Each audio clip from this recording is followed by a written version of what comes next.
तो श्री विद्या एस्ट्रोलॉजी में आप सभी का स्वागत है। जैसे हमने पहले ही टॉपिक डिस्कशन किया था, कारकांश लग्न एंड नवांश लग्न। तो आज का टॉपिक इसी के ऊपर है। लेकिन जैसे ही कोई लग्न का नाम होता है तो लोग पूछने लगते हैं कि सर इसका क्या महत्व है, इसको क्यों यूज करना चाहिए, ये बाकी लग्नों से कैसे अलग है। तो हमें पहले ये जानना चाहिए कि D1 जिसको हम एक्चुअल में हमारा लग्न के बारे में यानी देह के बारे में बताना चाहते हैं, तो हमारे लाइफ में पर्पस क्या है, मेंटल पर्पस। D1 बताएगा कि आप जो जन्म लिए हो, आप एक्चुअल में क्या अचीव करना चाहते हो। और यूजुअली आपके मन में होने वाले जितने भी इच्छाएं हैं और उन इच्छाओं को पूरा करने के लिए जो आपकी कोशिश है, और आपको भगवान ने कितना बुद्धि दिए हैं, ज्ञान दिए हैं, परिवार, आपके पास कितना साहस है, आपका स्पाउस कैसा होगा, ओवरऑल आइडिया जो है मेंटल लेवल पे जब आप डिस्कस करना चाहोगे तो आपको D1 जो है देखना पड़ेगा मेंटल लेवल पे। लेकिन कई बार क्या होता है, लोग कहते हैं कि जी ये रोजमर्रा का जिंदगी है, जन्म लेने के बाद हर किसी को जो है लाइफ में कोई जॉब करना होता है, उसका फैमिली डेवलप करना होता है, फिर बच्चे होते हैं, और लोग सिर्फ इसी के पीछे ही पागल हैं।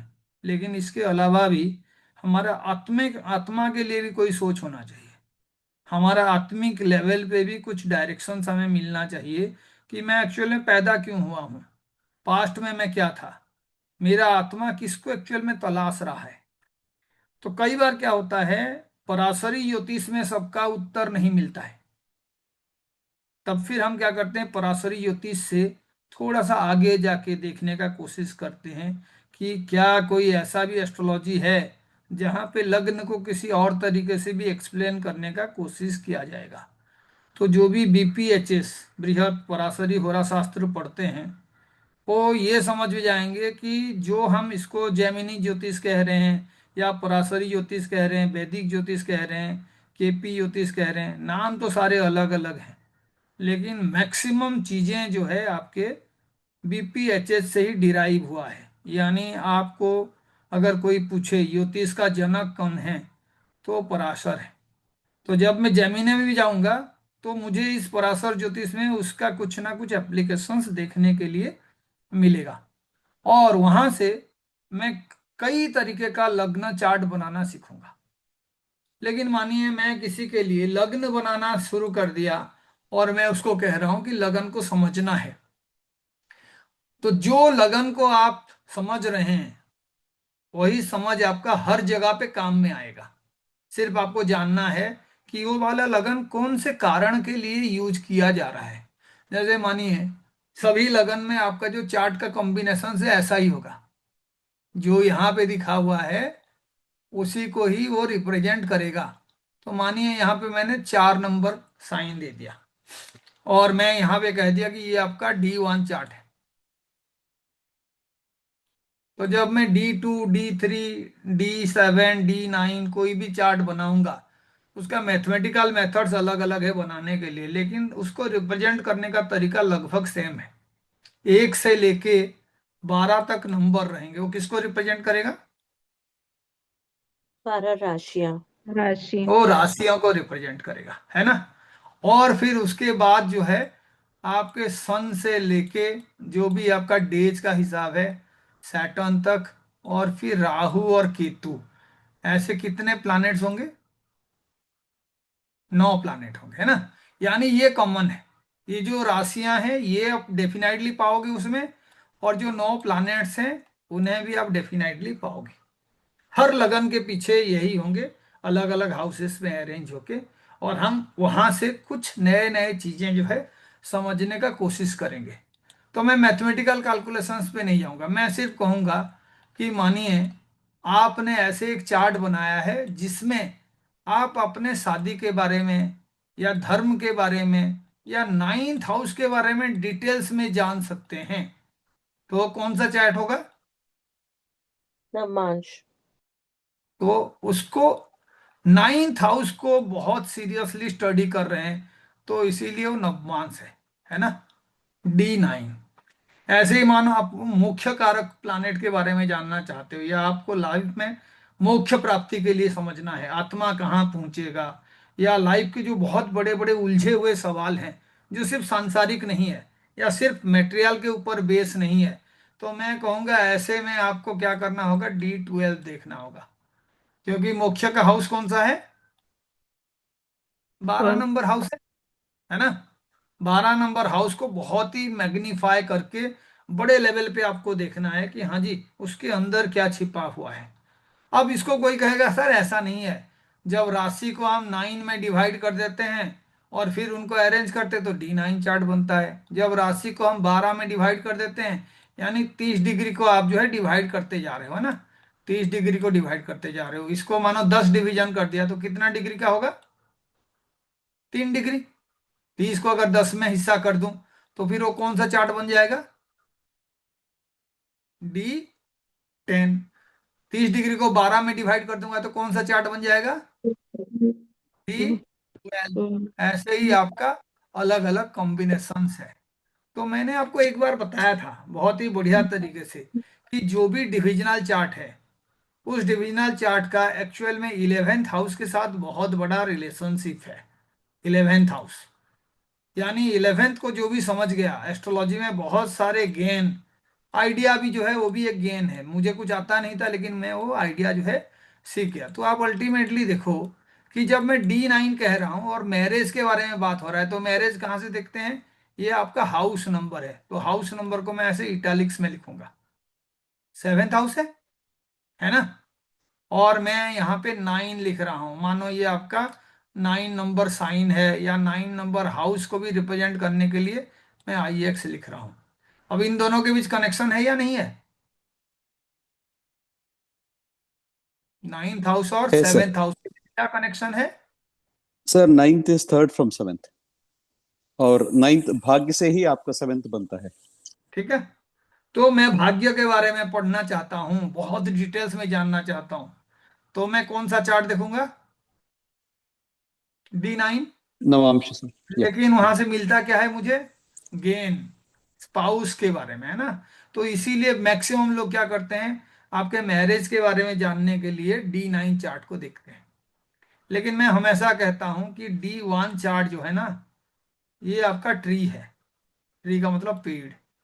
और D9 या कोई भी चार्ट है वो क्या है, फ्रूट है ना। तो इसीलिए पहले तो मुझे जो भी फ्रूट चाहिए मुझे उससे रिलेटेड पेड़ के पास जाना चाहिए। तो मुझे कौन सा चार्ट सबसे पहले देखना चाहिए, D1। पहले ही D1 चार्ट देखना चाहिए। अगर D1 चार्ट में कोई चीज दिख रहा है मुझे तो उसका कोई गारंटी नहीं है वो एक्चुअल में मिलेगा नहीं मिलेगा, पूरा मिलेगा आधा मिलेगा। तो मैं फिर क्या करता हूँ, वो जिस टॉपिक पे मैं बात करना चाहता हूँ उस टॉपिक से रिलेटेड डिविजनल चार्ट में मैं जाता हूँ, है ना। जैसे माने मैं स्पाउस के बारे में जानना चाहता हूँ, एक इंसान का मैरिज होगा तो उसका मैरिज में किस तरीके का स्पाउस मिलेगा, उसके ससुराल पक्ष का स्थिति क्या होगा, उन दोनों के बीच क्या रिलेशनशिप होगा। तो मैं फिर पहले D1 देखूंगा और उसके बाद मैं कहाँ पे जाके देखूंगा, D9 पे। और D9 पे जाने मैंने देख लिया कि D1 भी जैसा रिजल्ट बता रहा है D9 भी उसी तरीके के रिजल्ट को बता रहा है।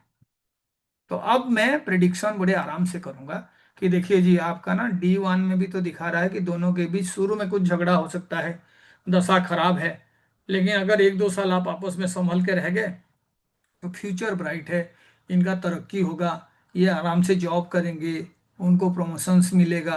तो ये सारे प्रेडिक्शंस के लिए एक्चुअल में मैं कोई सिंगल चार्ट पे ध्यान नहीं दे रहा हूँ। ऐसे ही कोई जब तक आपको पूछता है सर मैं अपने बच्चों के बारे में जानना चाहता हूँ, तो मैं क्या करूंगा, पहले D1 में ही देखूंगा और उसके बाद क्या करूंगा, बच्चों को रिप्रेजेंट करने वाला जो डिविजनल चार्ट है मैं वहां पे जाके देखूंगा। तो आप देखो बच्चों के लिए मैं क्या करूंगा, D7 चार्ट। तो अभी मैं फिर पूछूंगा, अगर बच्चे 5th हाउस हैं और मैं D7 वाला चार्ट देख रहा हूं तो मैं यूजुअली 7th को ही बहुत सीरियस तरीके से एनालाइज कर रहा हूं। और वहां से भी मैं जैसे ही जाऊंगा तो ये जो आपका 5th हाउस है ना, ये वहां से कितना हो जाएगा, 11th, isn't it, yes sir. यानी गेन।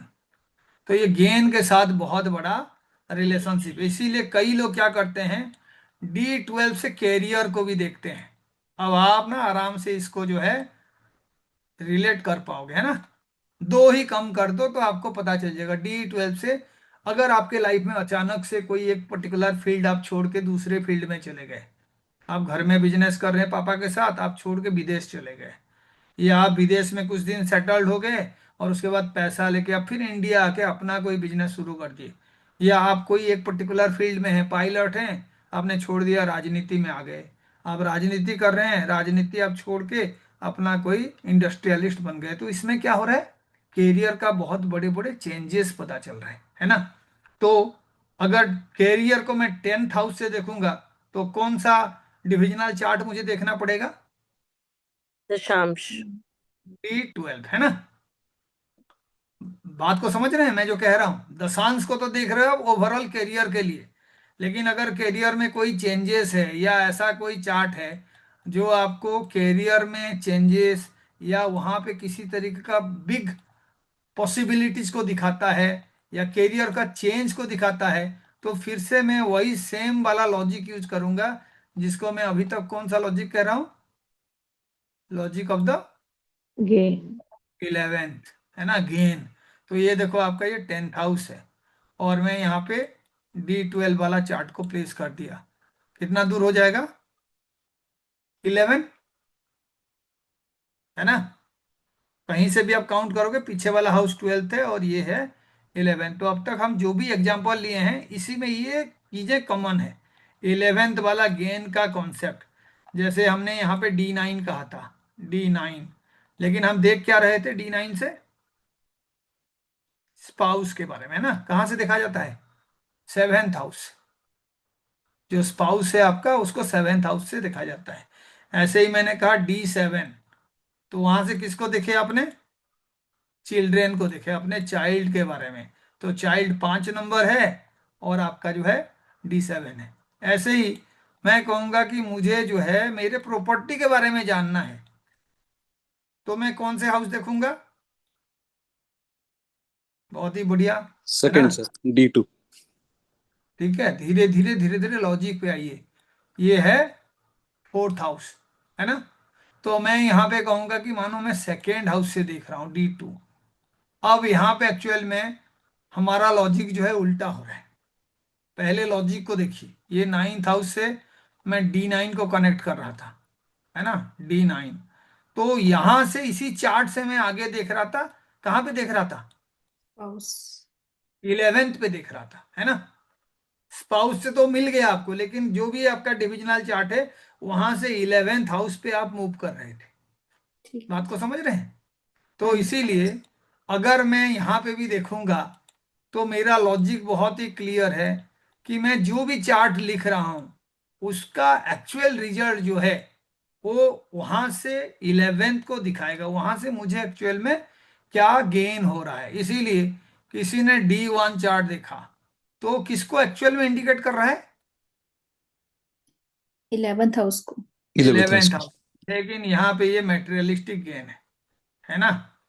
ये समझना है आपको, मेटेरियल गेन, है ना। यूजुअली जो छोटे लेवल के गेन्स है ना, ये हम D1 चार्ट से देखने का कोशिश करते हैं, मेटेरियल गेन। अब D1 के जगह पे मैं जैसे ही D9 पे आऊंगा तो D9 बताएगा कि स्पाउस से रिलेटेड गेन क्या है, धर्म से रिलेटेड गेन क्या है। ऐसे ही मैं D12 पे जाऊंगा तो मैं हमेशा जो है कैरियर के कोई बहुत बड़ा चेंजेस के लिए D12 को भी चेक करूंगा, और मैं ऐसे बहुत सारे लग्ना के बारे में जानूंगा जो एक स्पेसिफिक टॉपिक को मुझे जो है एनलार्ज करके दिखा सकता है। ये लास्ट सेंटेंस को आपको समझना होगा। एक पर्टिकुलर ऐसा लगन को मैं देखूंगा जो मुझे स्पेसिफिक टॉपिक को एनलार्ज करके दिखा सकता है। तो जैसे आप पढ़ोगे वहां पे D3 चार्ट, आप जब देखोगे तो D3 को ढेकाना चार्ट कहते हैं, है ना। जब आप एक राशि को तीन तीन हिस्से में डिवाइड करते हो, D3 द्रिकाना चार्ट। तो आप देख लो D3 से 11th कौन सा होगा? लगन। लगन होगा, है ना। तो आपके लाइफ में आप जो बनते हो उसके पीछे आपका जो एफर्ट्स है ना वो बहुत बड़ा रोल प्ले करता है, एफर्ट्स, है ना। हम इसी लॉजिक को देखेंगे, और कोई हार्ड एंड फास्ट लॉजिक नहीं होता, हर लॉजिक के पीछे और भी लॉजिक्स होते हैं, लेकिन पहले कॉमन चीजों को समझना है। जैसे ही मैं D3 कहूंगा, तो D3 से जो 11th है वो ये फर्स्ट है। तो आप कुछ भी बनना चाहते हैं, आपका पर्सनालिटी को आप डेवलप करना चाहते हैं, तो एक्चुअल में ये D3 चार्ट जो है उसके लिए रोड मैप बताएगा आपको, है ना। जैसे मानिए मैं कहूंगा कि चलिए D4 चार्ट देखते हैं, अब कोई कहेगा सर ऐसे डिविजनल चार्ट होता नहीं है, लेकिन पराशर ने जो जो चार्ट्स पे एम्फासिस दिए हैं, अगर हम उसको भी नहीं लेके अल्टीमेटली 30 डिग्री को डिवाइड करना शुरू कर दें मैथमेटिकली, तो 9 पार्ट हो जाएगा, 10 पार्ट हो जाएगा, उसके बाद 7 पार्ट भी हो जाएगा, क्योंकि वो डिग्री को आप डिवाइड कर सकते हो, and that is very easy, mathematically आप डिवाइड कर सकते हो। तो वहां से 11th को फोकस करना है आपको, और उस चार्ट के साथ कंपेयर करना है। तो ऐसे मैंने आपको इससे पहले भी कई सारे चार्ट के बारे में बताया है, जैसे इंदु लग्न बताया है, या आपको श्री लग्न बताया है, मैं दोबारा से भी रिपीट करूंगा, आरूढ़ लग्न के बारे में हमने बात किए हैं। तो ऐसे ही जितने डिविजनल चार्ट है उसको आप मिला दो। तो कई बार हम सवाल पूछते हैं, सर मेरा इष्ट देवी कौन है, मेरा कुल देवी कौन है, मुझे किन्हें पूजा करना चाहिए, कौन से देवी माँ को पूजा करें तो मेरा जो इच्छाएं हैं जल्दी पूरा हो जाएगा। मेरे प्रॉब्लम्स को जब आप कोशिश करते हो समझने के लिए, तो उस प्रॉब्लम का सॉल्यूशन मुझे कहाँ से मिलेगा। तो इसीलिए पहले कोई भी लग्न हो उसको निकालना आना चाहिए, और फिर उस लगन का क्या एक्चुअल स्पेसिफिकेशन है ये भी जो है आपको पता होना चाहिए। तो आज हमारा जो टॉपिक है उसी पे है, और मैं धीरे धीरे बताऊंगा कि कारकांश लग्न कैसे हम निकालेंगे, क्योंकि वो भी एक लग्न है जहां पे ऐसे 12 हाउसेस होता है। तो आप देखिए ये दोनों कनेक्शंस करने वाला कॉम्बिनेशन से D1 चार्ट, और आपके यहाँ पे एक मैं D9 चार्ट भी बना देता हूँ, और हम क्या करेंगे वहां से ही लगना बनाने का कोशिश करेंगे। और ये कई तरीके से बनता है, जैसे मानिए यहाँ पे मैंने एक हाउस बना दिया, और मैं इसको एक D9 चार्ट कर दिया, तो मुझे कनेक्शंस बताने हैं आपको कि कैसे करके ये कारकांश लग्न बनेगा। तो सपोज आपके चार्ट में कोई पर्टिकुलर प्लैनेट आत्मकारक है, आत्मकारक, तो मैं सबसे पहले पूछूंगा कि जी बताओ आत्मकारक क्या होता है, anybody who can say. The planet with the highest degree, sir. Planet. Atmakaraka. highest degree. तो अल्पा जी आप बताइए आपके चार्ट में आत्मकारक कौन है। सर राहु और केतु।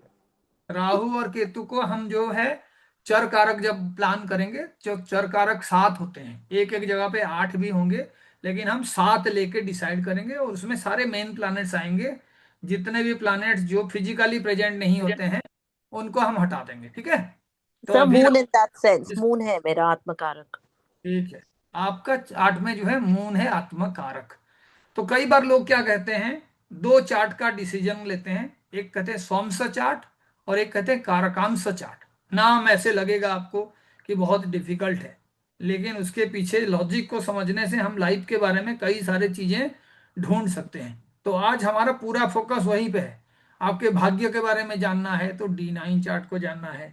कारकांश जो है आपको बताएगा लाइफ में किस तरीके का एक्चुअल सोल सर्चिंग आपके जीवन में चल रहा है, आपका माइंड क्या चाहता है, आप खुद क्या चाहते हो, और आपका सोल क्या चाहता है ना।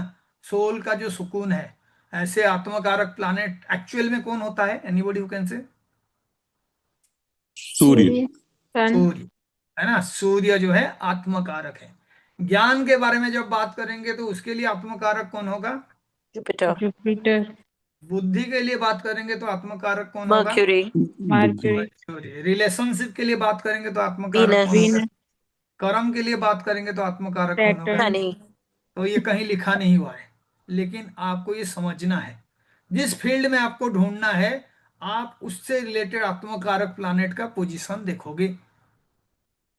अगर आपका जो वीनस है वो खराब है, तो किसी ने कह दिया वीनस खराब है, तो वीनस खराब है का मतलब है कि आपको 10 पैरामीटर में टेस्ट करना होगा कि पहले तो वीनस कहाँ बैठा हुआ है, वीनस जो है राशि वाइज कौन से पोजीशन में है, वीनस के आसपास में कौन से प्लैनेट्स हैं, कौन उसका दुश्मन है, कौन उसका दोस्त है, उसके ऊपर दृष्टि किसका है।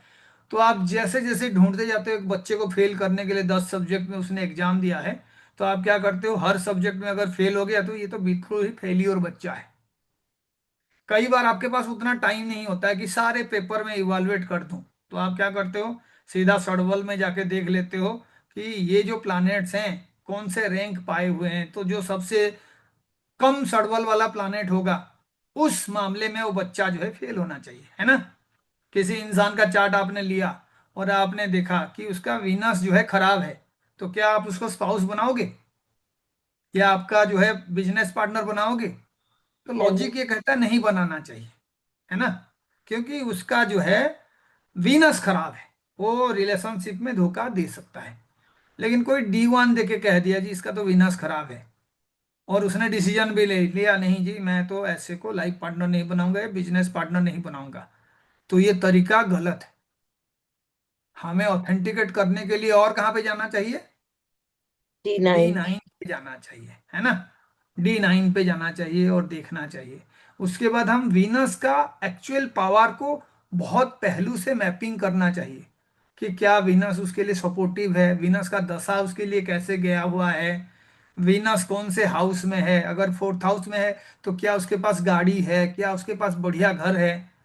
तो आपका ये जो चार्ट का एनर्जी है, हो सके उस इंसान ने 30-32 साल में उसको करेक्ट भी कर लिया होगा।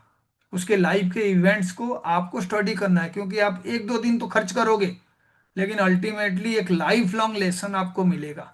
हो सके बहुत ही अच्छा कैंडिडेट हो और उसके कर्म ने उसको बदल दिया है, तो लाइफ में चेंज हुआ है या नहीं चेंज हुआ है, आत्मा लेवल पे उसका क्या चेंजेस है, उसको आपका D1 नहीं बताएगा। कौन बताएगा?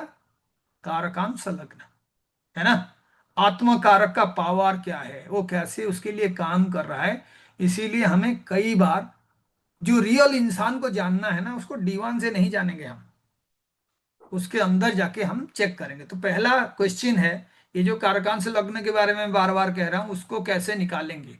तो मानिए हमने किसी के चार्ट में देखा कि सबसे हाईएस्ट डिग्री का जो प्लैनेट है वो मून है, तो मून इज आत्मकारक, है ना।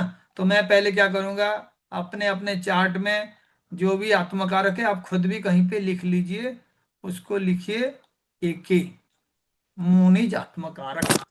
अब आप क्या करोगे, ये मून जाके D9 चार्ट पे कहां पे बैठा हुआ है वो देखोगे। Are you getting it? Yes पहला सर। स्टेप हो गया। पहला स्टेप हो गया, आपके D1 चार्ट में सबसे हाईएस्ट डिग्री का प्लैनेट कहां बैठा हुआ है। जैसे ही आपने नोट कर लिया, उसी प्लैनेट को आप जाके कहां ढूंढोगे? D9 में। तो मानिए D9 में आपको ऐसे मिला, यहाँ पे 2 नंबर लिखा हुआ है और मून यहाँ पे है। कहाँ पे है? यहाँ पे मून। अब D9 पे आपने लोकेट कर लिया अपने आत्मा कारक को, ये कौन सा साइन होगा? हाँ जी, Aquarius। Aquarius। 11। तो अब आप क्या करोगे, ये जो D1 लिखे थे उसी को ही रोटेट करके बनाओगे क्या? लग्न। कारकांश, ठीक है। कारकांश, इसको मैं कह दिया कारकांश, इसमें डी फी कुछ नहीं रहेगा। कारकांश लग्न बनाना है। तो अब कारकांश लग्न बनाने का तरीका यही है, 11, पहले राशियां सारे लिख लो, है ना। बहुत ही इंपॉर्टेंट है, लाइफ में अगर तरक्की करना है तो इस पे फोकस करना ही करना है। यहाँ से कई सारे अनूठे चीजें आपको मिलेगा जो आपके किस्मत को बदल सकता है, तो इसीलिए इसको लाइटली नहीं लेना है, ठीक है। कारकांश लग्न बनाना है, तो आपका लग्न कुंडली में जो भी प्लैनेट जहां पे हैं वो उसी उसी राशि में रहेंगे, लेकिन ये सारे जो हैं पोजीशंस बदल जाएगा, है ना। तो जैसे मून है आत्मकारक है, आपने देखा था मून जो है आपका 5 नंबर साइन में था, तो मून कहाँ पे रहेगा अभी भी? 5 नंबर में। D1 का मून जहां पे था उसी राशि में रहेगा, लेकिन पोजीशंस बदल गया है। पोजीशंस क्यों बदल गया है? कौन सा हाउस अभी लगना बन गया है? 10th tenth house। House. 11 sign वाला जो है, साइन जो है आपका लगना बन गया है, ठीक है। तो आपको कारकांश करने के लिए पहले साइन को ढूंढना है। तो मैं दोबारा से बोल रहा हूं, स्टेप 1, स्टेप 1 क्या है? आप पहले अपने D1 चार्ट में जाके किसको ढूंढोगे? आत्मकारका। आत्मकारका, है ना। चार्ट को रोटेट करना आपको आना चाहिए। प्लानेट अपने ही जगह पे बैठे होंगे लेकिन हाउसेस बदल जाएंगे, यानी साइन के साथ प्लानेट एक ही जगह पे रहेगा और वो बनेगा। तो एक एग्जांपल और हम ले लेते हैं और उसको हम यूज करेंगे। जैसे मानिए आपने D1 चार्ट पे देखा कि ये जो प्लैनेट्स हैं ऐसे बैठे हुए हैं, इधर सन बैठा हुआ है और यहाँ पे जो है आपका मर्क्यूरी बैठा हुआ है, इधर जो है मार्स बैठा हुआ है, इधर सैटर्न बैठा हुआ है, ऐसे वीनस बैठा हुआ है, जुपिटर बैठा हुआ है। तो आपने अभी इस चार्ट को D1 चार्ट से कारकांस चार्ट में कन्वर्ट करना है। तो पहला क्वेश्चन होगा कि भाई इनमें से सबसे हाईएस्ट डिग्री प्लैनेट कौन है? कोई राहु केतु कहेगा तो वो गलत है। तो मानिए वहां पे सबसे ज्यादा डिग्री में शनि है। कितने डिग्री में है? सपोज 28 डिग्री में है शनि, है ना। और यहाँ पे हम साइन दे देते हैं, ये छठा साइन है। तो बाकी आपको पता है कैसे नंबर होता है, 7 8 9 ऐसे करके आप प्रोसीड करोगे। लेकिन ये जो शनि है ये कौन से चार्ट में है अभी? 10th हाउस में सर। D1 शनि जो चार्ट, है D1 चार्ट में है। मुझे शनि को कहाँ पे ढूंढना है? D9 में। D9 में। तो मैंने यहाँ पे देखा कि यहाँ पे शनि है। तो शनि कौन से साइन में है? 5 4th नंबर। हाउस। लियो में। 3 4 एंड 5 लियो में है। तो मुझे करना क्या है, ये वाला जो साइन है ना इसी को लगन बनाना है। Are you getting it? जी है ना, सर। वो तो लियो का साइन है ना, तो हाँ वो जी। लगन बनेगा। तो उससे क्या होगा, थोड़ा सा मार्क करिए। पहले तो ये जैसी लगन है मैं रोटेट करूंगा, का मतलब क्या है, सूर्य और मरकरी एक हाउस आगे चले जाएंगे, इजंट इट। हाँ जी। तो जी यहाँ पे सर। कौन आ जाएगा? केतु। सैटर्न। सैटर्न नहीं आएगा। सैटर्न का जो साइन है वो साइन का नंबर यहाँ पे आ जाएगा। D1 चार्ट के कोई भी प्लैनेट का पोजीशन साइन वाइज नहीं बदलेगा। कौन से वाइज बदलेगा? राशि वाइज बदलेगा। ठीक है? जैसे ये सैटर्न है, मैंने लोकेट किया, सैटर्न इज द आत्मकारक। तो सैटर्न को जाके मैं कहाँ पे ढूंढा? D9 पे। और जो भी साइन में बैठा हुआ है वो साइन इधर आ जाएगा। ठीक है, साइन आ जाएगा। लेकिन ये D9 चार्ट का रिप्लेसमेंट नहीं हो रहा है, ये D1 चार्ट का रिप्लेसमेंट होता है। इनिशियली केतु कहाँ पे था? यहाँ पे था। यही वीनस आपका था। जो है, वीनस था सर यहाँ। ओ सॉरी, यहाँ पे जो है आपका वीनस था। तो इसीलिए यहाँ पे क्या आ जाएगा? वीनस। वीनस। वीनस। और साइन नंबर क्या हो जाएगा? 11 5। और 5। 5। लियो लियो। ठीक है, लियो साइन। सैटर्न ढूंढ रहा हूं। पहले एग्जांपल में मैंने जो है मून लिया था, इसीलिए 11 हो रहा था, ये 5 हो गया। तो जी सर। अल्टीमेटली आप खुद देखो, 6 नंबर में कौन था D1 चार्ट में? सन था सूर्य और और बुध। मरकरी। तो हाँ ये जी। 6 नंबर हो गया। ऐसे सारे प्लैनेट अपने अपने साइन में रहेंगे, लेकिन शुरू कहाँ से होगा? लियो से। लियो से। इसको कहते हैं कारकांश लग्न। ठीक है, आपके आत्मा कारक का D9 पोजीशन से आप D1 को घुमाओगे। 3 स्टेप का ये कार्रवाई है। ऐसे ही कोई कहेगा कि सर मैं ना यहाँ पे इसको रोटेट नहीं करूंगा, ये जो लॉजिक आपने बताए हो इसी लॉजिक को मुझे D9 में लगाना है। तो D9 में जब लगाएगा तो फिर मैं आप सिंपली आपको एग्जांपल बता देता हूं, आप उससे समझ जाओगे कि कैसे ये चीज काम करेगा यहाँ पे। अब मैंने शनि को ढूंढा था, है ना। शनि जो है यहाँ पे था, 5 नंबर साइन में था सैटर्न। अभी मैं क्या करूंगा, इसको ही यहाँ ले आऊंगा, यानी ये कौन सा साइन हो जाएगा? पांच लियो। नंबर 6 7 8 सारे ऐसे ही नंबर आप लिख लोगे। लेकिन ये शनि का जो पोजीशन था वो कहाँ पे आ जाएगा? लियो या में। T9 को मैं घुमा रहा हूं। तो कौन सा चार्ट होगा? सारांश। अच्छा। 500 चार्ट। ठीक है। तो अब आप जो है इस वीडियो को देख के देख लेंगे कि हाँ जी कारकांश चार्ट ये है, स्वांश चार्ट ये है। ऐसे ही D9 का भी हमने कोई वीडियो वगैरह बनाए होंगे, तो मैं D9 भी कैसे बनाते हैं आपको बता दूंगा। लेकिन आज जो है कोई भी चार्ट कैसे पढ़ोगे उसको मैं बताऊंगा। ये कैसे बनता है ये तो मैंने बता दिया, लेकिन एक्चुअल में बनाने के बाद क्या करना है। क्योंकि अगर मर्सिडीज में 4 5 बंदर बैठ गए और उनको आपने चाबी भी दे दिया, या मर्सिडीज अगर ऑन है तब भी वो गाड़ी नहीं चला पाएंगे ना। तो इसीलिए सिर्फ जानने से कोई फायदा नहीं है। हमारा स्थिति वही बंदरों की जैसा होगा कि हम लोग जो है उसको यूज नहीं कर पा रहे हैं। तो पहले हमें एक लॉजिक जानना है कि जो ज्ञान हमें मिला है उसको हम यूज कैसे करेंगे। तो मैं आज लगने को रीड करने वाला आइडिया आपको बताऊंगा। तो मानिए किसी का भी लगन यहाँ पे है और नंबर यहाँ लिखा हुआ है 3, और मर्क्यूरी जो है यहाँ पे है। ठीक है, पहले दोनों चीजों को नोट कर लीजिए। और ये कौन सा चार्ट है? D1। D1 chart. तो ये जो है ना, ये आपकी इच्छा को बताता है। इच्छा क्या होता है? विश, है ना।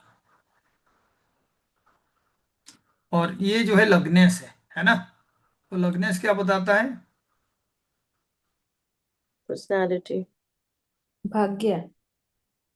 हाँ, अब तक लिख लेते हैं, दोनों चीजें लिख लो, है ना। सब कुछ बताता है। फुलफिलमेंट, एक आपका विश है और दूसरा आपका फुलफिलमेंट है। Are you getting it? एक इच्छा को बताता है और दूसरा फुलफिलमेंट को बताता है। अब कोई पूछेगा सर ये तो बहुत ही कॉम्प्लिकेटेड हो गया, एक इच्छा को बता रहा है और एक जो है फुलफिलमेंट को बता रहा है, तो फिर कैसे पता चलेगा कि हमारा इच्छा क्या है और हमारा फुलफिलमेंट क्या है ना। तो अब मानो हम इसको ऐसे एग्जांपल ले लेते हैं, कोई इंसान शादी करेगा या नहीं करेगा, है ना। उसके इच्छाओं को हमें समझना है। कैसे समझोगे?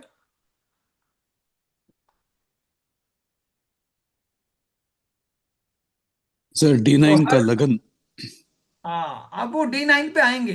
पहले तो हर चीज को ना D1 पे भी देखना आना चाहिए, इसीलिए तो मैंने बताया ये चीज, है ना। तो हर भाव जो है ना उसको रोटेट किया जा सकता है। अपने स्पाउस के बारे में जानना है, स्पाउस का इच्छा क्या है और उसका इच्छा पूर्ति होगा या नहीं। मेरे दोस्त का इच्छा क्या है, उसका इच्छा पूर्ति होगा या नहीं। मेरा खुद का इच्छा क्या है, वो इच्छा पूर्ति होगा या नहीं। तो इसीलिए पहले तो मैं अपने इच्छा के बारे में जब जानूंगा तो मुझे अपना फर्स्ट हाउस का पोजीशन देखना पड़ेगा। इच्छा पूर्ति होगा या नहीं होगा उसके लिए मुझे कहाँ देखना पड़ेगा? 9th house. अरे नाइन्थ हाउस नहीं, लग्नेश, है ना। हाँ जी। ठीक है। दोनों चीज को रिपीट कर रहा हूं, ध्यान से दे दो जिसको भी किसी भी चार्ट को स्टडी करना है। ठीक है ये सर। इच्छाएं हैं और लग्नेश उस इच्छा को पूरा करता है ना। तो मेरे शादी के बारे में जो इच्छाएं हैं, अगर मैं उसको जानता हूं, मेरा स्पाउस क्या होगा, या मैं शादी को अपने लाइफ का सबसे बड़ा फोकस बना रहा हूं, तो हाउस कौन सा है? 7th. और वो हाउस का फुलफिलमेंट कौन बताएगा? जहां पे भी आपका 7th लॉर्ड होगा। पहले समझ गए ये? Yes, sir. तो इसका मतलब है कि पहले तो मैं अपने दिमाग से कुछ सोच रहा हूं, मेरा कुछ विशेष है जिसको मैं फुलफिल करना चाहता हूं, और दूसरा है कि वो फुलफिलमेंट मेरे चार्ट में कितना लेवल तक पॉसिबल है। दो चीजें मुझे अलग अलग से जानना है। तो मैं उसी के अकॉर्डिंग हर चार्ट के लिए क्या करूंगा, पहले लगन जो है इच्छा को बताएगा, और उससे लग्नेश जहां भी बैठा होगा वो इच्छा पूर्ति को बैठाएगा। तो अभी मैं मानो D1 से आगे चला गया, सिर्फ शादी के बारे में मुझे जानना है, क्योंकि D1 तो खाली शादी के बारे में बताएगा नहीं ना। शादी के बारे में, आपके भाग्य के बारे में, जो प्राइमरी फोकस वाला प्लानेट या हाउसेस या चार्ट, तो मुझे एक D9. आंसर मिल जाएगा कि दिस इज द चार्ट, है ना, D9 चार्ट। तो मैं D9 का यहाँ पे देखा, ये हाउस को देखा, फर्स्ट हाउस, ये क्या है? इच्छा। कौन सा इच्छा? शादी करने का इच्छा। ये इंसान एक्चुअली में शादी करना चाहता है कि नहीं, ये जोर जबरदस्ती शादी कराया जा रहा है। लेकिन मानो इसका लॉर्ड जो है यहाँ पे है, इसका जो लॉर्ड है जुपिटर है मानो, है ना। जुपिटर लॉर्ड है। तो ये कौन सा साइन होना चाहिए जब मैं 9 बात नंबर। कर रहा हूँ? तो 9 9 नंबर। या 12 12। नंबर होना चाहिए। तो जुपिटर यहाँ पे है। तो अभी हम क्या करेंगे, ये हाउसेस का स्ट्रेंथ को समझने का कोशिश करेंगे। अगर ये बहुत ही स्ट्रांग है तो आपका इच्छा भी बहुत स्ट्रांग है ना। और ये जुपिटर जहां पे है ये भी बहुत ही अच्छे पोजीशन में है। तो फिर मैं क्या कहूंगा कि एक्चुअल में ये जो शादी करने का इच्छा है ना, उसको ये फुलफिल करने का भी कोशिश करेगा। लेकिन अभी लॉजिक ये है कि एक प्लैनेट स्ट्रांग है या वीक है, एक हाउस स्ट्रांग है या वीक है, हम कैसे जानते हैं? क्योंकि लॉजिक तो सभी के लिए सेम है। मैं कुछ ऐसे कॉम्बिनेशंस बता दूंगा, आप कहोगे जी ये हाउस तो वीक है ना, ये हाउस तो स्ट्रांग है, ये प्लैनेट ही बहुत पावरफुल है। तो मैं अभी आपको सिंपली कहूंगा कि आप देख लो अपना जो भी प्लैनेट्स हैं, अगर कोई एक्सल्टेड है या सड़बल में बहुत ही पावरफुल है, आंखें बंद करके आप सड़बल पे चले गए और आपने देखा आपका मरकरी सबसे स्ट्रांग है, मर्क्यूरी जो है सबसे स्ट्रांग है, तो आप देखो मरकरी का जो भी रिजल्ट्स है वो आपको बहुत आराम से मिलेगा। लेकिन मरकरी किसका, कौन से चीज का फुलफिलमेंट करेगा? अगर मरकरी बहुत स्ट्रांग है तो जैसे यहाँ पे जुपिटर मानो बहुत स्ट्रांग होता, तो वो किसको फुलफिल करता? Education. हाउस के ऊपर जाए, अब आगे बिल्कुल बढ़ेंगे नहीं क्योंकि हम सिर्फ दो चीजों को कनेक्ट कर रहे हैं, लगन और लग्नेश, हर चार्ट के लिए लगन पहले और लग्नेश। और मैं कहूंगा लगन बहुत ही स्ट्रांग है, कैसे स्ट्रांग है बाद में बताऊंगा। तो आप कहोगे सर लगन अगर मेरा स्ट्रांग है ना, D9 का चार्ट में अगर ये मैं देख रहा हूं तो शादी का प्रबल इच्छा होगा, ठीक है, शादी का प्रबल इच्छा होगा। लेकिन इच्छा तो हर किसी को होता है, अच्छे घर बनाना, बहुत ज्यादा एजुकेटेड होना, सोसाइटी में बहुत ज्यादा सम्मान हासिल करना। लेकिन उसको फुलफिल कराने वाला प्लानेट ही कमजोर हो गया तो क्या होगा? फुलफिलमेंट में दिक्कत होगा, आपको लाइफस्टाइल बदलना पड़ेगा, जरूरत से ज्यादा मेहनत करना पड़ेगा। तो पहले आप वही देखोगे कि उन दोनों का कॉम्बिनेशन कैसा है। जैसे कोई घर बनाना चाहता है ना, कोई घर बनाना चाहता है, तो मैं D1 चार्ट में घर बनाने के लिए कहाँ पे देखूंगा? Fourth house. फोर्थ हाउस में बहुत अच्छा प्लानेट बैठा हुआ है, फोर्थ हाउस के आसपास में उसके पॉजिटिव दोस्त जो हैं वो भी बैठे हुए हैं, पता चला नाइन्थ का लॉर्ड फोर्थ हाउस में बैठा हुआ है, तो इसका मतलब फोर्थ हाउस बहुत ही स्ट्रांग हो गया। Yes, sir. तो इंसान का इच्छा घर को लेके क्या होगा? पूरा होगा. आलीशान घर बनाऊंगा, पूरा हुआ नहीं है, यही इच्छा होगा, बहुत बढ़िया लग्जरियस कार खरीदूंगा, ये इच्छाएं हैं, है ना। लेकिन फुलफिलमेंट कौन करेगा? Fourth house Lord. Fourth house का Fourth Lord. lord. Fourth Lord, इस बात को ध्यान देना है ना, फोर्थ लॉर्ड। तो जहां पे हमारा इस तरीके का कॉम्बिनेशन होता है, कोई भी प्लानेट जिस हाउस का स्वामी है और वो प्लानेट खुद, दोनों ही बड़ा अच्छा होते हैं, स्ट्रांग होते हैं, वो सारे विशेष हमारा बड़े आराम से फुलफिल हो जाते हैं, बहुत मेहनत करना नहीं पड़ता। बहुत मेहनत कब करना पड़ता है? जब दोनों में कंपैटिबिलिटी नहीं होता है। बात समझ रहे हैं? एक बहुत स्ट्रांग है, दूसरा बहुत वीक है, एक बिल्कुल वीक है, दूसरा जो है एवरेज स्ट्रांग है। तो फिर इच्छाएं आपका कुछ भी हो सकता है, फुलफिल करना, फुलफिलमेंट के लिए जो प्लानेट है उसको जब तक आप एनर्जाइज नहीं करते वो चीजें होता नहीं है। तो इस लॉजिक को आप हर चार्ट में यूज करोगे। सबसे पहले कौन सा प्लानेट कमजोर है और कौन सा प्लानेट अच्छा है जानने के लिए। तो यहाँ पे जो भी लग्न होगा, जैसे फाइनेंशियल लग्न है, पैसे के बारे में कौन से लग्न को देखा जाता है? कोई भी एक लगन अगर आपके दिमाग में आ रहा है तो बता D2 दो, है ना। D2 तो D2 लग्न भी होता है और एक इंदु लग्न भी होता है ना, इंदु लग्न बताऊंगा मैं, जिस नाम आप सुन के रख लीजिए। हमारे किताबें हैं, उसके बाद हमारे कुछ पोस्ट्स हैं, उसके बाद जो आपके आर्टिकल्स वगैरह हैं मैं शेयर करूंगा धीरे धीरे। लेकिन ऐसे इंदु लगन से पता चलता है कि आप कैसे पैसा कमाओगे और कितना पैसा कमाओगे। इंदु लगन उसका कैलकुलेशन होता है और पता चलता है। तो आपने देखा कि इंदु लगन जो है उसमें आपका 5 नंबर का साइन लिखा हुआ है, और मानो यहाँ पे केतु बैठा हुआ है, आपके D1 चार्ट से ही इंदु लगन बनता है, केतु बैठा हुआ है। अब आप देखो पैसे के मामले में बात हो रहा है, चंद्रमा का दोस्त है या दुश्मन है केतु? दुश्मन. दुश्मन से। सूर्य, सूर्य का दोस्त है या दुश्मन है केतु? दुश्मन. दुश्मन से। तो अल्टीमेटली इसका मतलब है कि ये जो पर्टिकुलर हाउस है, ये हाउस कमजोर हो गया है ना। तो जी। ऐसा है कि उस इंसान का ना बहुत ज्यादा पैसा कमाने का इच्छा ही नहीं होगा। Are you getting it? ऐसे लॉजिक देगा, अरे छोड़ो ना पैसे में क्या रखे हैं, थोड़ा सा भी हो जाए खाना पीना खा के आराम से रह सकते हैं। बहुत ज्यादा जिसका पैसा होता है चोरी भी हो जाता है, और वो लोग हमेशा दुखी होते हैं, उनका कोई रिश्तेदार नहीं होते हैं। इच्छा नहीं होगा तो इंसान यूजुअली अलग तरीके से बात करता है। एक टेक्नोलॉजी है जिसको कहते हैं टेक्निक, स्वीट लेमन और सॉर ग्रेप, है ना। जब कोई एक्चुअली ग्रेप्स खाना चाहता है और खा नहीं पाता है तो कहता है खट्टा है, अंगूर खट्टे हैं। और ऐसे ही जब कोई लेमन खा रहा है, उसको अच्छा भी नहीं लग रहा है, लेकिन वो दुनिया को दिखाना चाहता है कि बहुत ही स्वीट लेमन है, तो यही बोलेगा कि जो भी मुझे मिला है I am very happy with that, है ना। तो अल्टीमेटली जब कोई भी प्लानेट कमजोर होता है ना, वो इंसान लॉजिक ऐसे दिखाता है कि he is very much happy and satisfied with that. तो आपने ये देख लिया कि जी ये हाउस खराब हो गया, तो आपका पैसा कमाने का इच्छा नहीं है।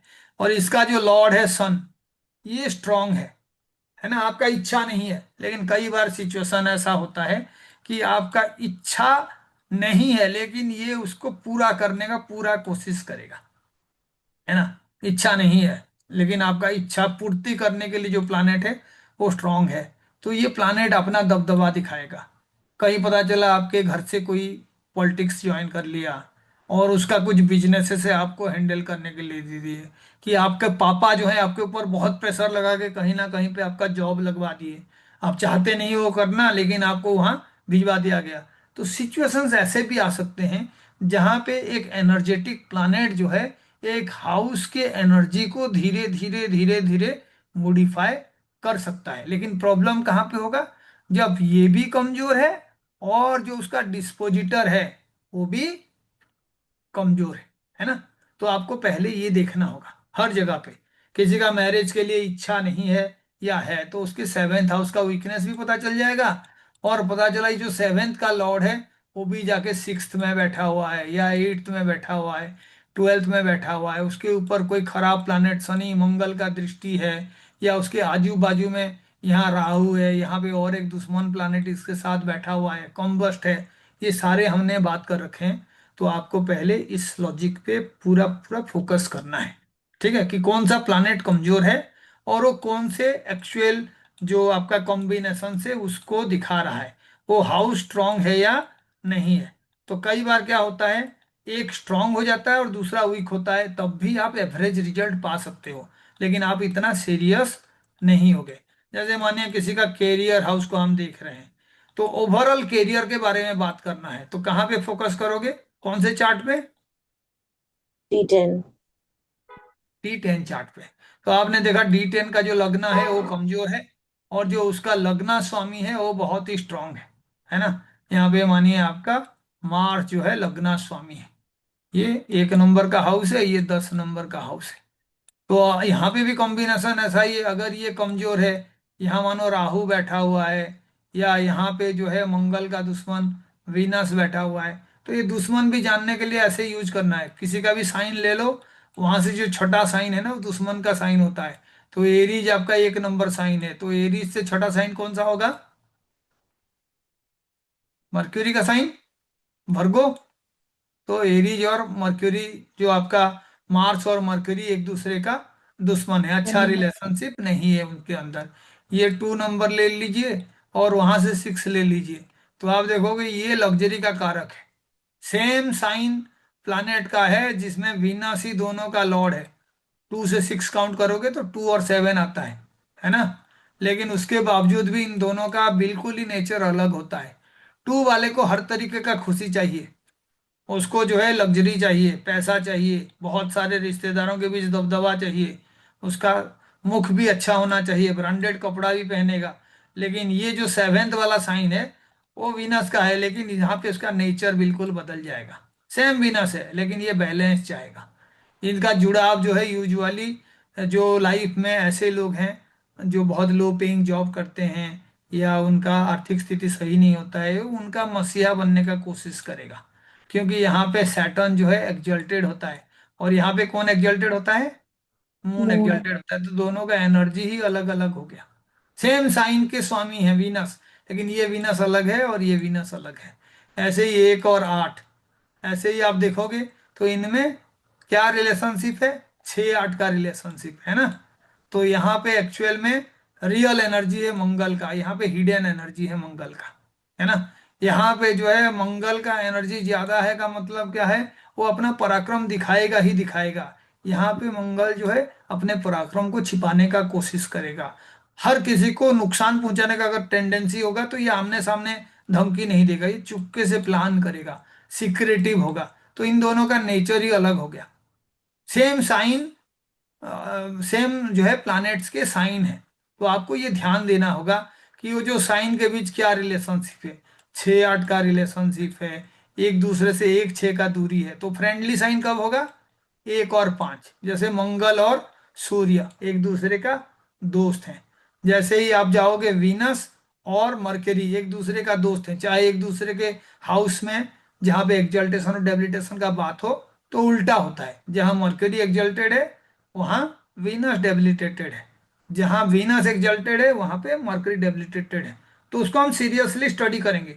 तो आप पहले ये वाला पहलू को देखोगे और आप उसी के अकॉर्डिंग रिमेडीज ढूंढोगे कि आपको जो प्लानेट अच्छा रिजल्ट दे सकता है, लेकिन जिस हाउस का वो अच्छा रिजल्ट देगा उस हाउस में किसी तरीके का प्रॉब्लम है, उसके ऊपर कोई खराब प्लानेट का दृष्टि है, कोई खराब प्लानेट आगे बैठा हुआ है, तो उस प्लानेट का रिमेडी आपको करना पड़ेगा, जिससे आपको रिजल्ट मिलेगा। जैसे आपको जॉब चाहिए तो आप क्या करोगे, D10 में भी जो आपका रियल हाउस ऑफ जॉब है, उस जॉब से आपको क्या मिलेगा उसको स्टडी करना है। तो शुरू कहाँ से करोगे, D1 से, पहले वाले हाउस से। और उसके बाद जॉब के अंदर भी आप क्या काम करोगे जानना है, तो आपको 10th हाउस के साथ उसको रिलेट करना है।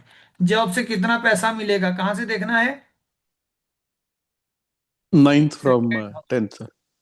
सेकेंड हाउस से, ठीक है। Okay. रियल पैसा जो है वो सेकेंड हाउस, धनेश कहा जाता है। तो जो आपके कॉमन लॉजिक है ना उसको पहले यूज करना है। उसके बाद मैं देखूंगा कि मुझे कर्म से किस तरीके का लाभ होगा। तो मैं यहाँ पे D10 चार्ट बनाया हूँ और यहाँ पे 3 लिखा हुआ हूँ, 4, 5, 6 और 7। तो मैं इन दोनों को रिलेट करना चाहता हूँ। तो आप यहाँ पे कोई बच्चे से रिलेट नहीं करना है। यहाँ पे क्वेश्चन हो सकता है, क्या आप जो जॉब करते हो उसमें आपके बच्चे को आप आगे चल के शामिल करना चाहते हो, या सेम प्रोफेशन में आप अपने बच्चे को देखना चाहते हो। लेकिन ये यूजुअली खाली बच्चों का बात नहीं है, ये किसका बात है, skills, इंटेलिजेंस का, क्रिएटिविटी का, स्किल्स का। तो आपके जो भी जॉब है और आप जो स्किल सीखे हो, क्या वो एक दूसरे को किसी तरीके से हेल्प कर रहे हैं कि नहीं, कैसे पता चलेगा। क्योंकि अगर इन दोनों के बीच अच्छा रिलेशनशिप है तो इसके स्वामी और इसके स्वामी एक साथ हो सकते हैं, आर यू गेटिंग इट। एक दूसरे के ऊपर दृष्टि संबंध हो सकता है, या इनका दशा और अंतर्दशा चल सकता है। तो अगर इनके पावर D1 चार्ट में अच्छा है तो ये हमेशा आपको हेल्प करेंगे फेमस बनने के लिए, पॉपुलर बनने के लिए, प्रमोशंस पाने के लिए।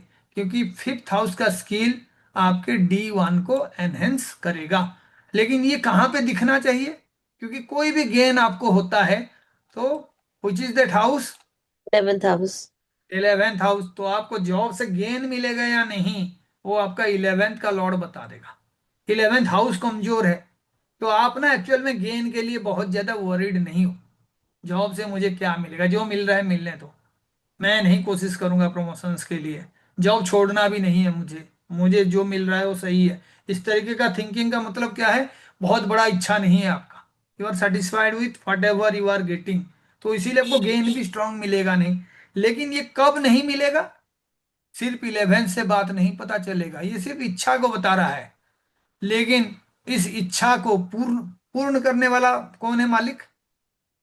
11th lord, तो 11th का लॉर्ड अगर यहां से अच्छे पोजीशन में है तो फिर इस हाउस का इच्छा को एक्चुअल में पूरा करने का वो कोशिश करेगा। आपका इंटरेस्ट चाहे जो भी हो, वो प्लानेट अपना रोल प्ले करेगा, स्ट्रांग है, वो जैसे भी हो फुलफिल करेगा। वो अपना आर्म्स एंड एम्युनिशंस आपको सप्लाई करेगा। यही बात है, जब आपका इच्छा नहीं होता है तो कोई ना कोई आपको धक्का देता है। तो आप क्या करोगे, रिमेडी इसके लॉर्ड का करोगे या इस हाउस का करोगे। lord का, जो कमजोर है उसी का रिमेडी किया जाता है, आर यू गेटिंग इट। जो कमजोर है उसी का रिमेडी किया जाता है, जो बहुत स्ट्रांग है उसके रिमेडी को उल्टा तरीके से किया जाता है, जैसे दान देना, है ना, मैंने उस दिन भी बताया था। ऐसा जरूरी नहीं है कि मर्क्यूरी आपका स्ट्रांग हो और आप अच्छा इंसान बनोगे। मर्क्यूरी बुद्धि है, तो चोरों का भी बहुत बुद्धि होता है, जो डाकू होते हैं उनका भी बुद्धि बहुत होता है, जो Right. नेता होते हैं उनका भी बहुत बुद्धि होता है। मरकरी अच्छा होने से वो अच्छा इंसान बनेगा, कोई गारंटी नहीं है ना। तो आपको भी ऐसे कोई मरकरी वाले से पाला पड़ गया, तो आपको फिर रिमेडीज सोचना पड़ता है। आपका खुद का मरकरी बहुत ही स्ट्रांग है, आप किसी को एडवाइस देते हो, उसका तो लाभ बहुत हो जाता है, लेकिन आप अपना आइडिया खुद इंप्लीमेंट करते हो, कोई फायदा नहीं होता आपको। इसका मतलब आपका मरकरी आपके लिए नेगेटिव रिजल्ट दे रहा है। मैंने उस दिन भी बोला था, उस प्लानेट के दशा अंतरदशा में जाके झांको, आपका पास्ट आपको फ्यूचर के बारे में बताएगा। क्या मरकरी के दशा अंतरदशा में आपका एजुकेशन ब्रेक हुआ था? क्या मरकरी के दशा अंतरदशा में आप पढ़ाई लिखाई को छोड़ के कोई गलत रास्ते पे आगे बढ़ गए थे? क्या आपको हर बार कोई ना कोई चूना लगा के चला जाता है? आपके पैसा कोई ना कोई ठग लेता है? आप अपने आप को जितना भी इंटेलिजेंट सोचो, आपका एक्सपीरियंस ये बताता है कि आपके साथ चीटिंग होते रहते हैं। कोई भी आपने कोर्सेज ज्वाइन किया, बीच में आपको छोड़ देना पड़ता है। कोई चीज सीखते हो, जब जब सीखने का मौका पूरा मिलता है, आप उसको छोड़ के फिर कोई नया सीखना शुरू कर देते हो। पैसेंस नहीं है आपके अंदर। इसका मतलब आपका मर्क्यूरी खराब है। बहुत सारे बच्चे होते हैं जो स्कूल में अच्छा करते हैं, बाद में लेकिन उनका पढ़ाई लिखाई से भटक जाता है ध्यान। तो आप चार्ट में देखो कि D1 में, D9 में, D10 में मरकरी बहुत स्ट्रांग है, लेकिन कोई रिजल्ट नहीं है। इसका मतलब उसका मरकरी किसी तरीके से नेगेटिव काम करना शुरू कर दिया है। तो फिर उसके लिए आपको रिमेडी करना होता है ना। किसी को स्ट्रांग बनाना है, तो स्ट्रांग बनाने के लिए भी कुछ रिमेडीज होते हैं जो बहुत ही आसान होता है। जैसे मानिए हाउसेस के रिलेटेड रिमेडीज, कौन से हाउसेस के रिमेडीज आसान होते हैं? Anybody who can say? 12th house. हमेशा जो ट्राइन के हाउसेस होते हैं ना, उनका रिमेडी बड़ा अच्छा होता है। 1, 5 एंड 9, सीधा मंत्र जाप करो, कोई भी डेटी का, चाहे वो 1 से रिलेटेड हो, 5 से रिलेटेड हो, 9 से रिलेटेड हो, आपको बहुत जल्दी आपका रिजल्ट मिलेगा। कई बार होता है एक हाउस के पावर को बढ़ाना होता है, तो जैसे शरीर को बढ़ाना होता है तो खाने पे ध्यान दिया जाता है, पर्सनालिटी को बढ़ाना होता है तो बोलचाल पे ध्यान दिया जाता है। उसके नेक्स्ट हाउस का रिमेडी आप कर सकते हो, है ना। कई बार क्या होता है, आपको हेल्थ इश्यूज हो रहा है, तो हेल्थ इश्यूज जो है वो कौन से हाउस से देख रहे हो? 6th हाउस से देख रहे हो। लेकिन हेल्थ इश्यूज जो है और खराब हो रहा है, या जो खराबी है उसका, उसके साथ कौन सा ऐसा हाउस है जो उस हेल्थ इश्यूज को और एग्रावेट कर सकता है, बढ़ा सकता है? 7th house. तो बढ़ाने वाला जो हाउस है वो आपका 7th, उससे एक आगे है बढ़ाने वाला। इसीलिए मैं कहता हूं, आप जिस चीज को बढ़ाना चाहते हो उसके आगे वाले हाउस से। पैसा बढ़ाना है, कौन से हाउस पे काम करना है आपको? Basic 3rd knowledge house. से बताओ। 2nd हाउस पैसे का है, क्योंकि धनेश कहते हैं सेकंड के लॉर्ड को, है ना, धन का स्वामी। तो इसीलिए 3rd हाउस पे काम करना है। लेकिन आपको मानो पैसे के अलावा भी कुछ काम करना है जो पर्सनालिटी को बढ़ाएगा, तो अब आप क्या करोगे? पर्सनालिटी को बढ़ाने के लिए आपको इनकम बढ़ाना पड़ेगा, रिलेटिव से आपका रिलेशनशिप बढ़ाना पड़ेगा, आपका वाणी को ठीक करना पड़ेगा। सारा काम 2nd हाउस से हो रहा है। तो यूजुअली जब भी किसी चीज से आपको नुकसान मिल रहा है, तो आप उससे 12th यानी उसको नुकसान पहुंचाने वाले हाउस पे काम करोगे। बात समझ रहे हो? जब भी आपको किसी भी चीज से नुकसान मिल रहा है, तो उस चीज को नुकसान पहुंचाने के लिए उसके पीछे वाले हाउस पे आपको काम करना पड़ेगा। Getting it? Yes, sir. Yes, sir. तो 6th बीमारी का है, तो आप क्या करोगे? कोई 5th का डेटी है जो उस बीमारी को कंट्रोल कर सकते हैं, उनका मंत्र जाप करना पड़ेगा, क्योंकि मंत्र जाप भी जो है 5th हाउस है। 6th से पीछे जो भी हाउस है, अगर कोई प्लानेट आपको पता चल गया कि वो 6th को नेगेट कर रहे हैं, तो आप उनका मुद्रिका धारण कर सकते हो। Are you getting it? Yes, sir. बीमारी हो गया, आप 5th के लॉर्ड से आप जो है डिसाइड करो मुझे ये स्टोन पहनना है। आपको जॉब में दिक्कत हो रहा है, कौन सा हाउस है? 10th हाउस है ना। तो 10th हाउस में जॉब का दिक्कत जो है, खाली ऐसा नहीं कि जॉब में दिक्कत है, उसके आप रियल रीजन पे जाओगे, तो आपको पता चला आपका बॉस ही जो है आपको प्रॉब्लम करा रहा है ना। तो आप बॉस को कहाँ से देखते हो? 9th house. 10th house से। 10th, हर चीज को देखने के लिए 3 तरीके होते हैं ना, हाउस, साइन, और फिर उनके प्लेसमेंट के अंदर आप जाओगे। हाउस साइन पहले, तो जो बॉस है उसको कौन से प्लानेट से देखा जाता है? सन। सूर्य से। Sun. सूर्य से। ठीक है, सूर्य जो है बॉस को रिप्रेजेंट करता है। ऐसे ही हाउस वाइज देखोगे तो कौन से हाउस को देखा जाता है? 10th house. 10th house। 10th house. तो आप क्या करोगे, कोई मंत्र उच्चारण करोगे 9th हाउस से रिलेटेड, है ना, वो भाग्य को भी वृद्धि करेगा और 10th के लॉसेस को कंट्रोल करेगा, है ना। 9th, अब 9th जो है एक ट्राइन हाउस भी है, तो आप क्या करोगे, 9th के लॉर्ड का अंगूठा भी पहन सकते हो, है ना। 9th पे कोई प्लानेट बैठा हुआ है और आप देख रहे हो कि जो प्लानेट आपको नुकसान पहुंचा रहा है उसका दुश्मन प्लानेट है, आप उसके स्ट्रेंथ को बढ़ा सकते हो, है ना। तो ये बहुत कॉम्प्लिकेटेड चीजें हैं, लेकिन इसको समझने के लिए आपको पहले फोकस करना होगा प्लानेट और हाउस के ऊपर। कोई भी प्लानेट आपके कहीं पे स्ट्रांग होके बैठा हुआ है, तो आपको ये जानना है कि एक्चुअल में कौन से हाउस का लॉर्ड है जो स्ट्रांग होके बैठा हुआ है। जैसे मानिए मेरे चार्ट में मून जो है स्ट्रांग होके बैठा हुआ है 7th हाउस में, एक्जल्टेड बैठा हुआ है। अब मैं मून को लेके बहुत खुश नहीं हूंगा कि ये D1 में एक्जल्टेड है, अभी मैं D9 में भी जाके देखूंगा। क्यों देखूंगा? Anybody who can say?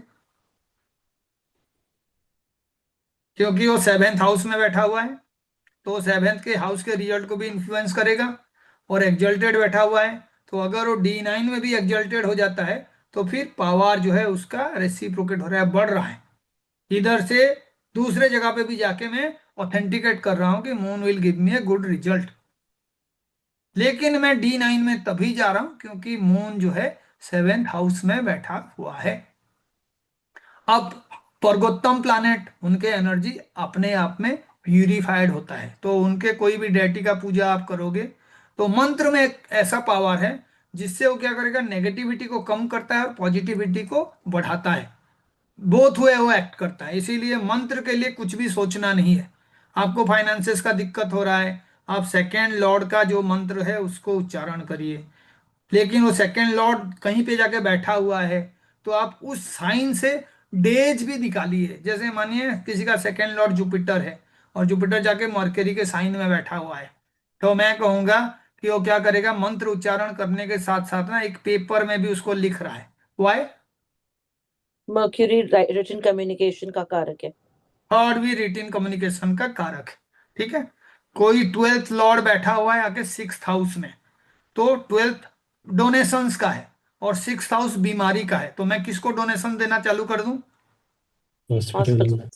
Hospital में जो बीमार है, कुछ मेडिसिन वगैरह दे दिया, बीमार इंसान को कुछ खाना दे दिया, या वो खाली हॉस्पिटल वाला बात नहीं है, वो लिटिगेशन भी है, तो मैं लिटिगेशन किसी का चल रहा है उसको भी हेल्प कर दिया, किसी का डॉक्यूमेंटेशन बना दिया, तब भी आप जो है 12th और 6 से रिलेटेड काम कर रहे हो। आप फॉरेन कंट्री में हो, कोई भी रिचुअल कोई आपको बताएगा तो आप कर नहीं सकते हो, लेकिन ये रिचुअल हमेशा हो सकता है। किसी भी बेसहारा को हेल्प करना, अनजान इंसान को हेल्प करना, या जो है किसी तरीके का प्रॉब्लम में कोई है तो कहीं पे डोनेशंस के तौर पे दे देना। कुछ रेस्टोरेंट्स वगैरह में वहाँ पे ऐसे होता है कि आप कुछ डोनेट कर दें तो जिनके पास खाना नहीं होता अपने आप वो देते हैं, उस तरीके का डोनेट कर देना। तो अल्टीमेटली मैं जो चीज कह रहा हूँ उसके पीछे लॉजिक को देखना है कि मेरे लाइफ में कौन सा प्लानेट एक्चुअल में खराब है।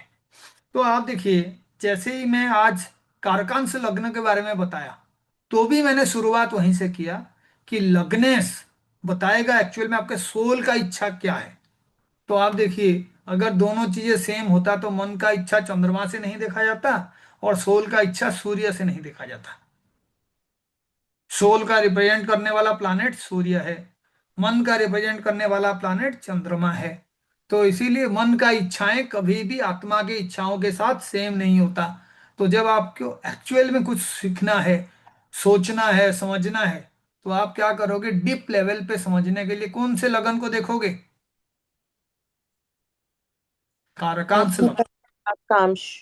कारकांश वो आत्मा कारक के थ्रू देखने वाला लग्न ही कारकांश लग्न है।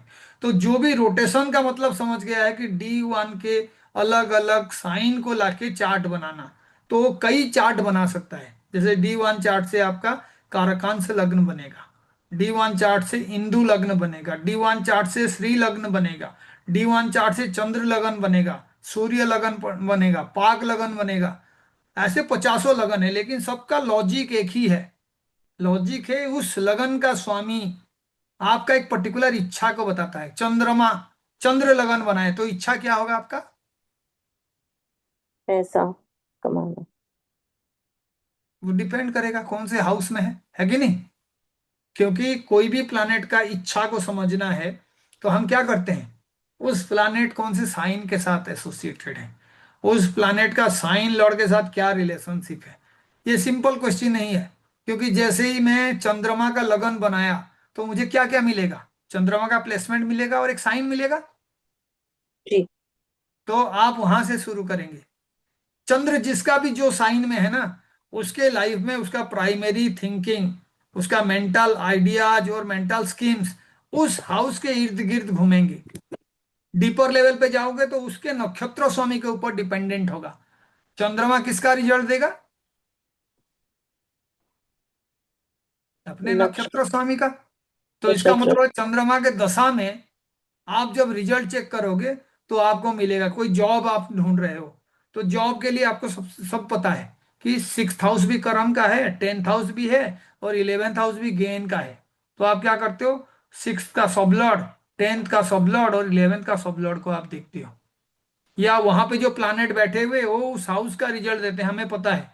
तो आपने देख लिया एक इंसान का पहला जॉब जो लगा है उसमें आपने वो तीनों प्लानेट जो वहां बैठे हुए हैं, खास करके 6 और 10 में बैठे हुए हैं, उनके दशा अंतर्दशा में मिल गया तो आपको बहुत जल्दी रिजल्ट मिल गया, देखते ही आपने बोल दिया। लेकिन मानो आपने देखा कि वो दोनों प्लानेट का नेचर मैच ही नहीं कर रहा है, यानी वो जो जॉब कर रहा है वो कुछ और कर रहा है, लेकिन उसके 6th हाउस में और 10th हाउस में दो प्लानेट बैठे हुए हैं। चंद्रमा बैठा हुआ है ना, तो कोई ऐसे मेंटल लेवल पे जॉब कर रहा है, साइकियाट्रिस्ट है, या कोई दूध का बिजनेस कर रहा है, या कोई लिक्विड चीजों का बिजनेस कर रहा है, या कोई मेंटल एसिलम में काम कर रहा है। चंद्रमा से रिलेटेड बहुत सारे काम हो सकते हैं। शनि से रिलेटेड भी बहुत काम हो सकते हैं, पेट्रोलियम प्रोडक्ट का काम हो गया, या किसी तरीके से मेटालर्जी वगैरह के साथ एसोसिएटेड है। यहाँ तक कि कोई आपका इंजीनियरिंग वाला जॉब भी कर रहा है, कोई चीजें जो मिट्टी के अंदर गड़े हुए हैं उसको बाहर निकालने का काम कर रहा है। तो आपने देखा कुछ भी नहीं कर रहा है, तो आप ऐसे नहीं कहते ना कि एस्ट्रोलॉजी फेल है। आप जाके देखोगे कि चंद्रमा का नक्षत्र स्वामी कौन है और शनि का नक्षत्र स्वामी कौन है ना। क्योंकि जरूरी नहीं है कि वो प्लानेट सबसे पहले जहां बैठे हुए हैं उसका रिजल्ट देंगे। किसका रिजल्ट देंगे? नक्षत्र। अपने नक्षत्र स्वामी का। तो उस लेवल पे जाके आप देखोगे नक्षत्र स्वामी ही अलग है, तो उसका काम भी उसी से रिलेटेड है। एस्ट्रोलॉजी में 3 लेयर तक जब आप जाओगे तो आपको रिजल्ट मिल जाता है। जब रिजल्ट मिलता है D1 से तो आप क्या करते हो, उसको ऑथेंटिकेट करने के लिए उससे रिलेटेड जो भी आपके और लग्न हैं वहां पे जाते हो, चाहे वो डिविजनल लग्न होगा, चाहे वो किसी तरीके का। तो इसीलिए जितने लग्न के बारे में आपका आइडिया होगा ना, आप उतना अच्छा प्रेडिक्शंस कर सकते हो। तो अभी हम क्या डेवलप कर रहे हैं, टोटल 60 टाइप्स के लगना, खाली ये डिविजनल लगना नहीं। जितना मैंने बोल दिया, पाक लग्न हो गया, महादशा लग्न हो गया, ये आपका डिफरेंट डिफरेंट दशा पद्धति में जो लग्न बनते हैं, चर लगन, कारकांश लगन, सोम्स लगन, ऐसे 60 लगन का। लेकिन सबका पढ़ने का मेथोडोलॉजी सेम है। कोई आपको पूछेगा सर मेरे मैरिटल लाइफ में खुशी मिलेगा या नहीं, कहाँ से शुरू करोगे? सेवंथ। D1 से। पहले सर 7 है ना, वो सप्तमेश। 7 से पता चलेगा कि एक्चुअल में शादी का क्या कॉम्बिनेशन है। लेकिन नंबर। हैप्पीनेस कहाँ से पता चलता है? सप्तमेश कहाँ बैठा है? फोर्थ सप्तमेश से हाउस है ना। Fourth house. आपके लाइफ में आपका हैप्पीनेस मुकेश। फोर्थ हाउस से पता चलता है। अगर फोर्थ का लॉर्ड ही एफ्लिक्टेड है, फोर्थ हाउस में दुश्मन प्लानेट बैठे हुए हैं, उन्हीं का ही दशा अंतर्दशा चल रहा है, तो अल्टीमेटली आपके लाइफ में प्रॉब्लम्स है। किस कारण से है वो पता चलेगा वो प्लैनेट्स को देख के जो फोर्थ में बैठा हुआ है। जैसे 7th का लॉर्ड फोर्थ में बैठा हुआ है एफ्लिक्टेड होके, तो आपको अनहैप्पीनेस कहाँ से मिलेगा? स्पाउस से। स्पाउस से। स्पाउस के हाउस में जो भी प्लानेट बैठा हुआ है उसका नक्षत्र स्वामी ही करप्ट होके बैठा हुआ है फोर्थ में, तब भी सेम रिजल्ट होगा। जी। सेवेंथ हाउस के अराउंड में कोई दुश्मन प्लानेट बैठे हुए हैं तो आपको ये देखो ससुराल पक्ष से भी प्रॉब्लम्स हो सकता है, और कुछ सीक्रेसी में भी ऐसा काम हो रहा है जो आपके लिए मेंटल टेंशन का काम करेगा। लेकिन हैप्पीनेस अनहैप्पीनेस फोर्थ हाउस का डेरिवेटिव है, ये पहले समझना चाहिए। ऐसे ही सेवेंथ हाउस की खुशी कहां से देखेंगे? 10,000. टेंथ हाउस से कनेक्ट करना है, सेवेंथ का खुशी टेंथ हाउस से। तो अल्टीमेटली आपको किसी भी रिलेशनशिप को सुधारना है तो फिर आप उस रिलेशनशिप से फोर्थ पे फोकस करो कि आपको कितना मेहनत करना पड़ेगा, या आराम से हो जाएगा। कई बार हमारे दिमाग में भ्रम होता है, हम मन ही मन पहाड़ बना लेते हैं और रिलेशनशिप खराब हो जाता है। तो चार्ट ये बताता है कि पहले आप जाके चेक करो, क्योंकि ऐसा नहीं कि भगवान ने सारे चीज आपको खराब दिए हैं। स्पाउस के साथ आपका अंडरस्टैंडिंग कैसा है उसको जानने के लिए आप क्या करोगे, अपने लग्नेश जो हैं और अपने स्पाउस का जो लग्नेश है दोनों के बीच रिलेशनशिप देखो। पता चला आपका लग्नेश जो है वो है मंगल, और स्पाउस का जो लग्नेश है वो है, मानिए आपने देखा सेकंड साइन है और वीनस। तो ऐसे भी मंगल और वीनस का जो है रिलेशनशिप को देखने से पहले चार्ट में आपने देखा कि दोनों जो है 6-8 में बैठे हुए हैं, तो क्या रिलेशनशिप होगा? एनिमिटी। एनिमिटी होगा। साथ साथ में बैठे हुए हैं तो बिना बैलेंस के उस रिलेशनशिप में हैप्पीनेस होगा ही नहीं। लेकिन 9-5 में बैठे हैं यानी चार्ट आपको सपोर्ट कर रहा है। 9-5 का मतलब भाग्य भी जुड़ा हुआ है, 5 का मतलब किसी तरीके का स्किल है, वो लव को भी बताता है। Then there must be some kind of good bonding between you and your husband.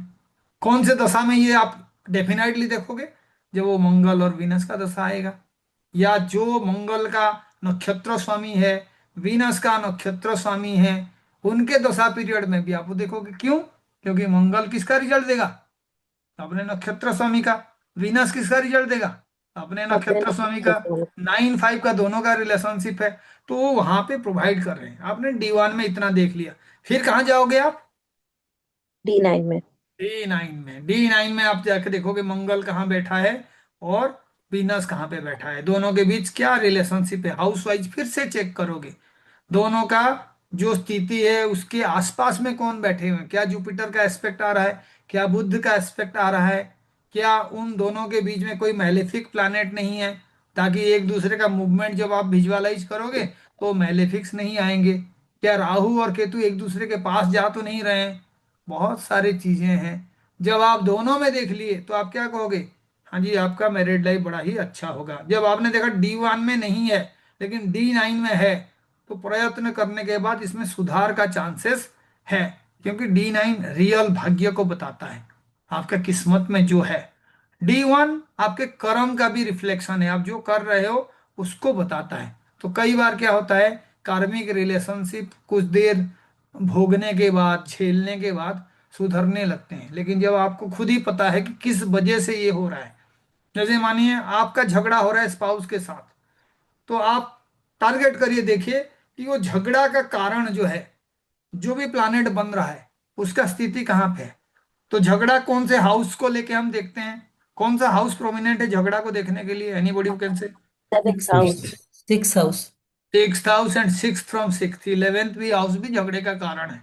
ठीक है, हमेशा याद रखिए, कोई भी हाउस आपको मिल गया तो उसको दोबारा से काउंट कर देंगे ना, तो दूसरा हाउस भी उसके लिए कारण है। जैसे हम लाइफ का स्ट्रेंथ को देखते हैं, कौन से हाउस से देखते हैं? 8 नंबर से, Third 3 and house. 8. और 3 नंबर से भी देखते हैं, क्योंकि 8 से 8 जो है 3 है। ठीक है, तो 6 और 6 11, इसीलिए यूजुअली हमारा लड़ाई किसके साथ होता है? अच्छे दोस्तों के साथ होता है। सभी के लाइफ में यही होता है बाय डिफॉल्ट।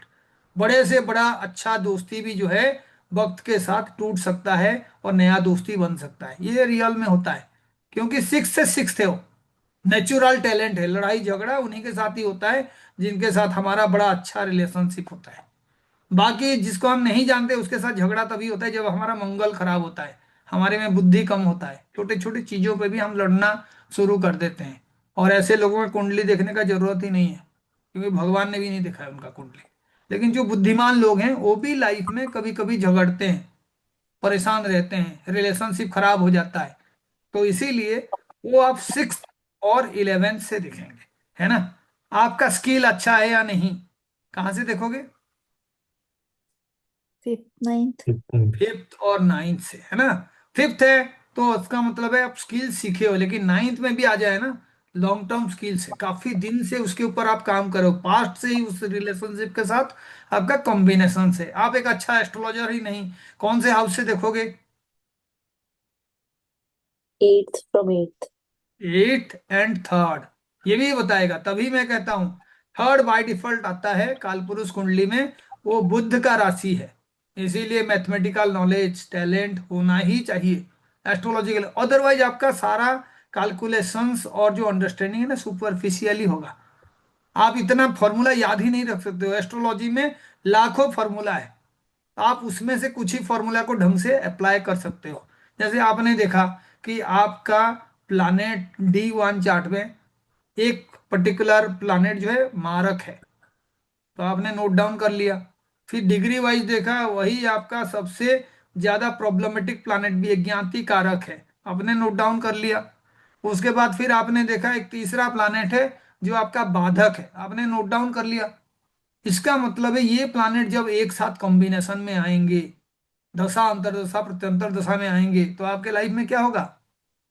प्रॉब्लम्स। प्रॉब्लम्स होगा। तो आपने D1 से इतना बता दिया, लेकिन अब जब D9 पे जाके देख रहे हो, एक दूसरे से वो ट्राइन में है या उनके ऊपर अच्छे प्लैनेट्स का दृष्टि संबंध है, जुपिटर देख रहा है, बुध के साथ बैठे हुए हैं, उच्च का चंद्रमा उनके साथ है, अब वो प्रॉब्लम कितना हो जाएगा?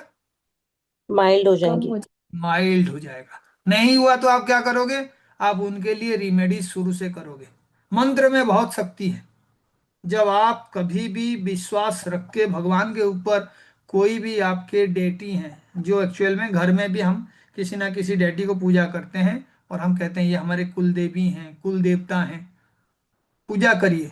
पितरुओं को आप जैसे भी हो दान दीजिए, क्योंकि दोष जो होता है कई बार कई कारणों से होता है। पहला तो मेजर कारण यही है कि सूर्य के साथ राहु केतु का कॉम्बिनेशन बन जाए, शनि का कॉम्बिनेशन बन जाए, सूर्य जो है राहु केतु के एक्सिस में आ जाए, या शनि जो है सूर्य के राशि में आ जाए, सूर्य के ऊपर शनि का दृष्टि पड़ जाए, क्योंकि पितृदोष यहां से आता है।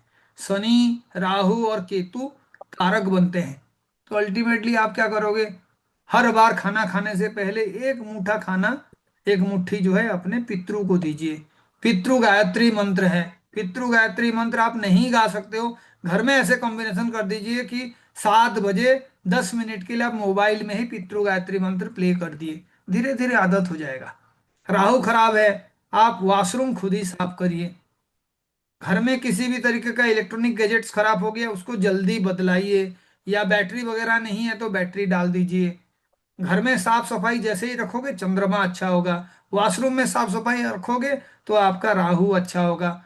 तब भी आपको रिजल्ट नहीं मिल रहा है तो राहु के लिए दुर्गा जी का पूजा किया जाता है, राहु के लिए माँ सरस्वती का पूजा किया जाता है। तो आप सरस्वती जी का मंत्र शाम को करिए। राहु के लिए जो भी दशा अंतरदशा में आपने देखे राहु का नक्षत्र हावी है, तो उस दिन आप उसका रिचुअल्स करिए, पहले से नोट डाउन कर लीजिए। ऐसे नहीं है कि रोज जो है आप पूजा पाठ ही कर रहे हो। जो प्लानेट आपको सबसे ज्यादा प्रॉब्लम दे रहा है उसका रिमेडीज करना है। जैसे शनि का मंत्र आप पाठ कर रहे हो तो शनिवार के दिन बहुत ही इफेक्टिव होगा। जिस तिथि में शनि का जो है पावर होगा उसमें बहुत इफेक्टिव होगा।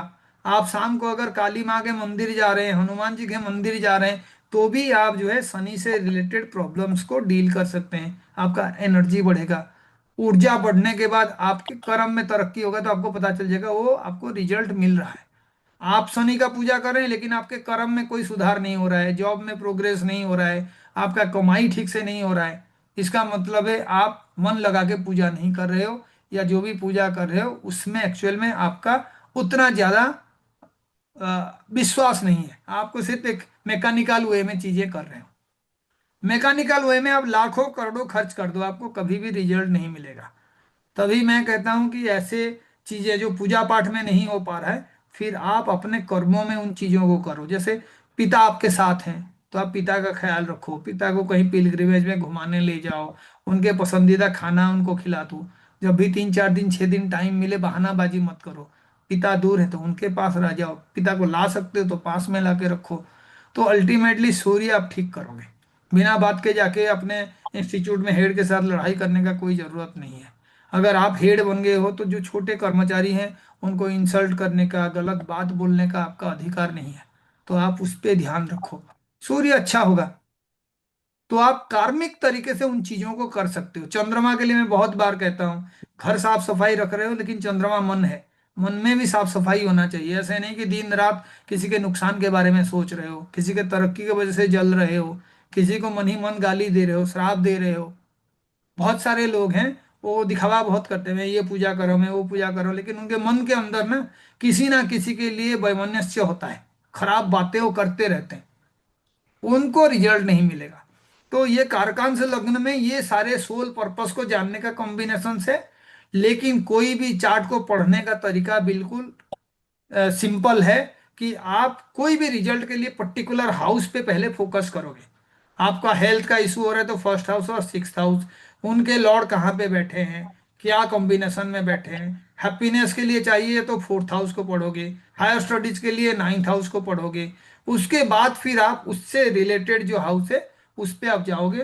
तो नेक्स्ट क्लास में हम आपको एक पूरा लिस्ट प्रोवाइड करेंगे जिसमें एक डायग्राम दिया होगा कि पहले कौन से साइन पे जाओगे, हाउस पे जाओगे, उसके बाद कौन से हाउस पे जाओगे, और 3 हाउस लेयर्स आपको मिलेंगे जो सारे अलग अलग लग्न होंगे। और हम कोशिश करेंगे कैसे उसको बनाते हैं और कैसे उन लग्नों को जो है आप फोरकास्टिंग के लिए यूज करोगे। That will be pretty much clear in the coming class. तो मैं 2 दिन के बाद फिर से आपका एक क्लास लूंगा और वहां पे ये सारे कम से कम 60 लग्ना है जिसके बारे में हम डिस्कस करेंगे। ठीक है। ठीक है सर। तो आप लोग जो है अगर चाहते हो ये मैं जो है पीपीटी शेयर कर दूंगा, एक एक बार इसको पढ़ लीजिएगा। ठीक है। और उसके बाद कोई क्वेश्चंस वगैरह होगा तो हर बार जो है पहला 15 मिनट हमारा डिस्कशन के लिए होगा, तो आप वहां से उसको लेके आइए और फिर हम बात करेंगे। ठीक है। नमस्कार थैंक यू। सभी को। सर एक नमस्ते, क्वेश्चन थैंक यू पूछ सर। सकती हूँ मैं? क्या हुआ मैम? सर जैसे अगर किसी के 3 बच्चे हैं और जो फादर है उन तीनों में से एक को विल में प्रॉपर्टी देता है और 2 को नहीं देता, तो ये इंडिकेट करता है कि उन 2 बच्चों जिनको प्रॉपर्टी नहीं दी या कम दी है तो उनका सन वीक है। हाँ, सन वीक भी हो सकता है, जो उनके प्रॉपर्टी रिलेटेड हाउसेस है वो अफेक्टेड हो सकते हैं। उसके बाद जिस दशा में ये हुआ है वो दशा और ही उनका बाधक होगा। कई रीजंस हो सकते हैं। तो इवेंट जब होता है ना, उस इवेंट से पता चलता है, उससे पहले प्रेडिक्ट करेंगे तो फिर वो रिलेशनशिप आप देखेंगे, प्रॉपर्टी और फादर से रिलेट करोगे तभी आंसर मिलेगा, है ना। कोई प्रॉपर्टी अगर आपको नहीं मिल रहा है, एंसेस्ट्रल प्रॉपर्टी 8th हाउस से देखा जाता है, बात समझ रहे हैं। तो फादर से आपको जी। प्रॉपर्टी नहीं मिला तो 8th हाउस का एफ्लिक्शंस होगा। प्रॉपर्टी जनरली 4th हाउस से देखते हैं तो फोर्थ से होगा। फादर से 4th हाउस, अगर वहां पे मानिए फादर से 4th हाउस, सन से 4th हाउस में आपका बैठा हुआ शनि है, राहु है, तो भी आपको पिता से मिलने वाला प्रॉपर्टी में प्रॉब्लम होगा। बात समझ रहे हैं। तो आपको देखना पड़ेगा, राइट सर। मल्टीपल आंसर्स मिल जाएंगे, फिर आप उसको जो है हाँ जी। चार्ट में भी देखेंगे। और जिनका सूर्य खराब होगा फिर उनको ऑस्टोपोरोसिस बोन्स की प्रॉब्लम भी हो सकती है जरूरी अगर नहीं फादर है। से रिलेशनशिप अच्छा नहीं जरूरी नहीं है। है। राइट सर, ठीक है। फिर हमको देखना है कि वो बीमारी का अगर अफ्लिक्टेड हाँ, है तभी बीमारी के लिए होएगा। आपको देखना है। गुड। इसी तरीके से मेरे कहने का राइट मतलब ये सर। पेशेंस का खेल है। ऐसे नहीं कि हमने देखा और भाई हाँ तुम जी। पागल हो जाओगे, तुम्हें ऑस्टियोपोरोसिस हो जाएगा, ऐसे करना ही नहीं है। हमें जी। सिर्फ यही करना है राइट कि सर। आज 6th हाउस में उसका दशा चल रहा है क्या। जरूरी नहीं है। जो लाइफ लॉन्ग डिजीजेस होते हैं, बचपन से कोई डिजीज हुआ है तो उसमें फिर वो पितृ दोष वाला कॉन्सेप्ट पूरा पूरा काम करता है। आप जाके देखिएगा, किसी भी इंसान का अगर एक्चुअल में हेल्थ इश्यू सीवियर है तो उसमें पितृदोष होता ही होता है। ठीक है। तो आप चेक करिए इन चीजों को, राइट। तब पता चलेगा। चलिए ठीक है, हाँ सभी को जी, हाँ जी। नमस्कार। Thank you thank you sir, very thanks much a lot sir. Sir. धन्यवाद सर। नमस्ते। Good night. Thank you sir. हाँ जी, नमस्कार। Thank you.